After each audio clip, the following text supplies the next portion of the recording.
Hi and welcome. And it is not a secret anymore that you can reprogram your mind and therefore change your life completely. And that's also why we have gotten so many people speaking about visualization, meditation and stuff like that, always to help you to reprogram yourself the way you want to. And this all boils down to a mindset, which is really important in life, whatever is it that you're doing. Because either you want to start a new business, or you have a goal that you want to reach, or you want to buy a new car or a new house, educate your child, or just to be with your family. We have come to that point where people are teaching so much how important is it to have a right mindset, and which is true, because like Napoleon Hill said, you have to define your dream first and then get a burning desire for its achievement. So you start with the mind. You have to define it. What is it that you want? However, that's not the only point about it. This is a huge point, because so many people, they don't really focus on okay, I have to visualize it, I have to meditate upon it, I have to dream about it, I have to imagine it. But that's not the whole point. The mindset is just one tiny part of everything, but the huge part, which mostly nobody speaks about it, which I can understand, because which is most of the time people just wanted to feel good, and the moment you feel good, well, for them it's kind of like success. But is it really it? Because if you're thinking about that new house that you want to buy, or that new car, or that new business that you want to start, or that partner that you're looking, okay, you have to conceive that first. What is it that you want? And then you're going to have to take the actions. You actually have to take actions, which is what nobody tells you. They always will be saying you have to visualize it, you have to have the feeling of already having it, but that doesn't mean you're going to get it. Visualization is just a process to help you to define where is it that you are and where is it that you want to go. Because, for example, if I want to buy the house of my dream, I first have to conceive it in my mind, okay, how does it look like, the house of my dream? And when I find that out, I then have to take the actions to go there. Okay, I need a house. Okay, do I want to build it myself, or do I want to buy something already built? And then I know, okay, I want to build it myself. Okay, if I want to build it myself, what next should I do? I need a property, I need a land where I'm gonna then build a house. So visualization helps you define the steps to take so that you know what to do next. That's the purpose of it. Because if you just think that you're gonna visualize it, meditate on it, and then get it, it's not gonna happen. It's definitely not gonna happen. So this is one part, but how do we get in the right mindset so that you have the right attitude to be able to visualize first? Because this part is done by everyone. We all can visualize. That's the easiest part. The most crucial part, which nobody really talks about, is then to take the actions toward it. And taking the actions toward it is then the result of your programming. Because the way we have been educated from childhood on, it's just to follow orders. This is the programming that we have received from our childhoods, just to be able to listen to what someone is saying and then do what they are doing. This is like the whole purpose of school, because when you look at the history of school, it was found the school system that we have right now, it was found in the 19th century, and the purpose of it was because we had the Industrial Revolution, and big companies needed people to work in their factories, because before that we had lands, farms, and to work in the farm you don't really need to know that much, but to work in a factory you need to learn at least how to operate a machine. So that's why school was founded.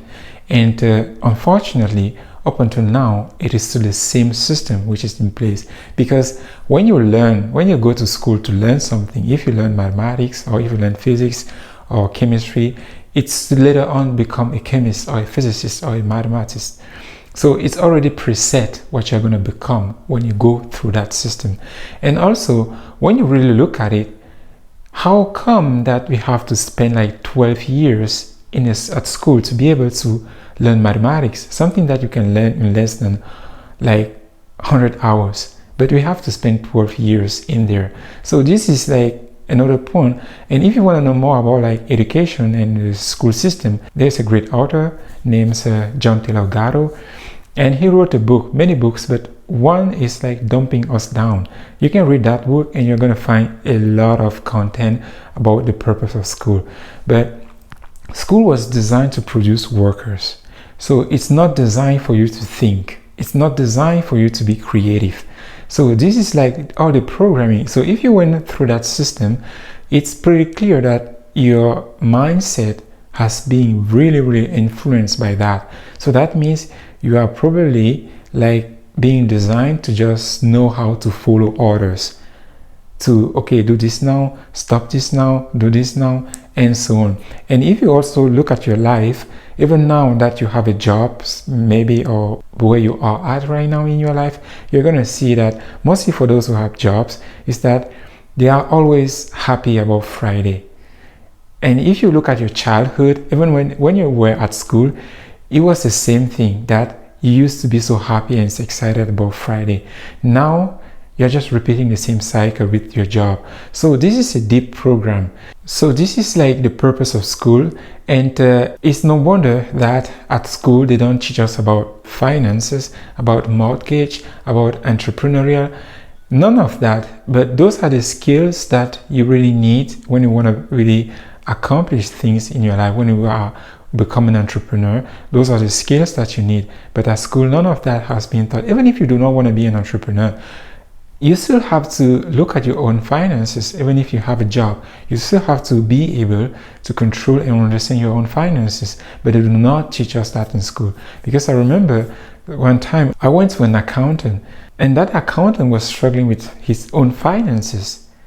An accountant he's not even able to really do his own finances. So this is another level of showing how schools has been programmed us to only be able to follow orders. People are good at managing other people's money and asset and so on, but they do not understand their own. And also another point which is really interesting is that in some places in the world, in many places in the world, the school system is free. And when we look at the world where we live in the world of capitalism, where even water that we can take it like almost everywhere, we have to pay for it. Like so many things that we get like to pay for it that are out there in the nature. Right now we even have to pay for our oxygen. But to think that they are making the school system to be free, it's really a question to ask yourself, why are they doing that? It's clear that the reason what they have behind it is not to educate people, but to turn people only into workers. So that's how the school system has been programmed us to remain poor and ineffective and uncreative, so that we later on are just workers, people who just want jobs because they don't know anything to do. And also another big point with education is that they just teach you how to follow orders. Sit, stand, speak, shut up. So when you have been educated like that for like 12 plus years, what do you think is going to happen? Right? And as an entrepreneur, you cannot allow yourself to follow orders. You have to be able to think by yourself. And even as an adult, you have to be able to think by yourself, because if you don't, someone else is thinking about that for you. Right? And another point about how we have been programmed to be poor and is our environment. The environment that we grew up in was not favorable for a better education. And what happened, if you're not familiar with it, is that from age 0 to 7 is where we get most of our programming. And if you grew up in a house where your parents used to fight a lot about money, you're gonna have so many negative programs about money.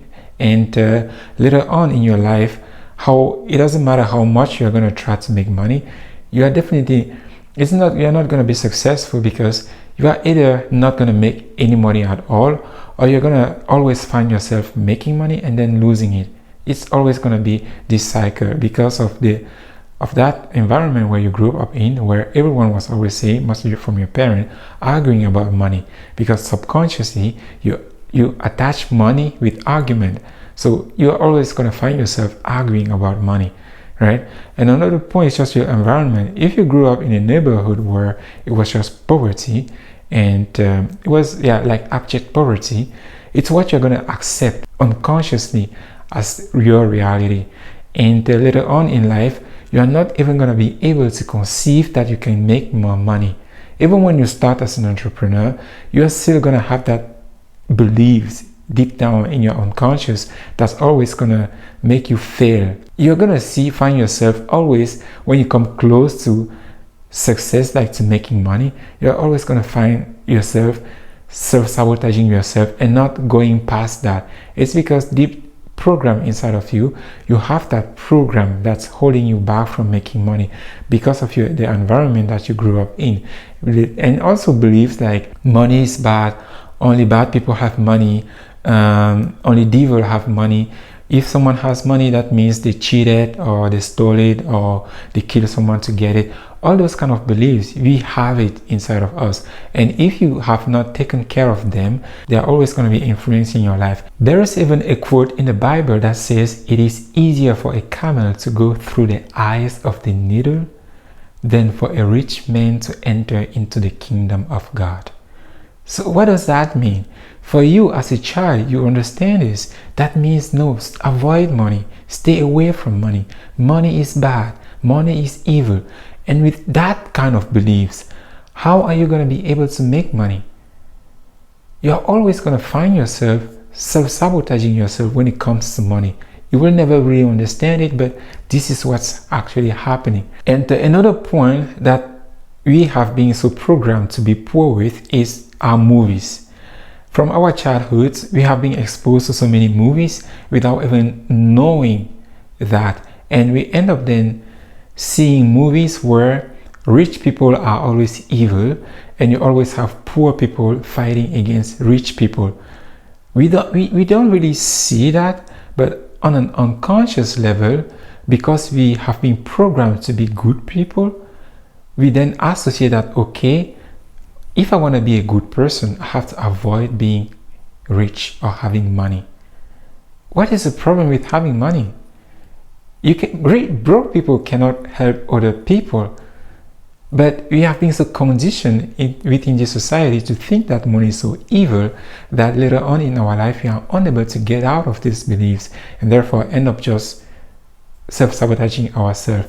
And another point that why we have been so programmed to be broke or poor is because of the system that we live in. Yes, the way the system that we live in is a zero-sum game, which means the system that we are in has been designed that for someone to have, someone must lose. This is a zero-sum game. Like in the stock market, when you make money in the stock market, that means someone lost it. That's how you make money.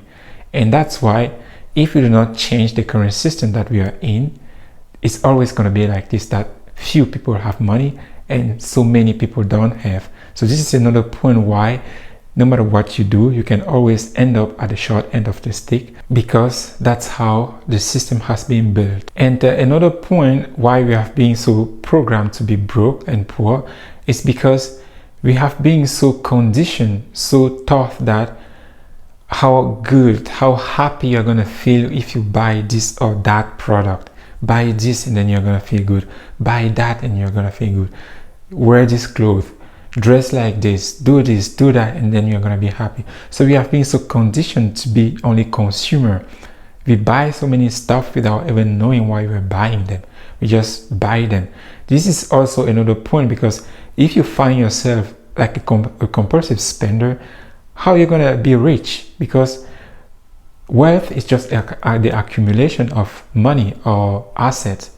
So if you cannot accumulate assets, how are you ever going to be able to be rich? Because if you only have your job, you have to be able to save money to start a new business or to start a project. But if you are always spending because you cannot control that impulse within you, how are you going to be able then to build wealth? And for the education, if you want to change that program that has been placed into you, like at a deeper level, like in your unconscious, you can try whatever you want, because I've seen meditation, visualization, but that stuff doesn't work, because when you're visualizing, you're meditating, you're just using like your conscious mind to do that with. So if you want to actually change yourself, you have to reach your unconscious mind where all this stuff are in. And the best way to do that, it is with a tool called TechnoTutor. And if you want to know more about it and how you can use TechnoTutor to then free yourself from those chains, you can send me a message or DM me, and I'm gonna walk you through that and support you with that as well, and to rechange your subconscious mind, because your subconscious and your unconscious mind, because that's where you have to reprogram yourself to be able to make more money, or to find that partner, to just change your life so that you can then have that lifestyle that you have always wanted, that partner that you're looking for, or that house, or that dream, or those vacations, everything. But you have to change that programming that we have been bombarded with from our childhood. And yeah, like I said, if you want to know more about TechnoTutor and how you can reprogram yourself for real now, not something that you do today and then tomorrow you fall back in the same habit, but something that's permanent, like a permanent change, then let me know, and I will support you with that. Bye bye.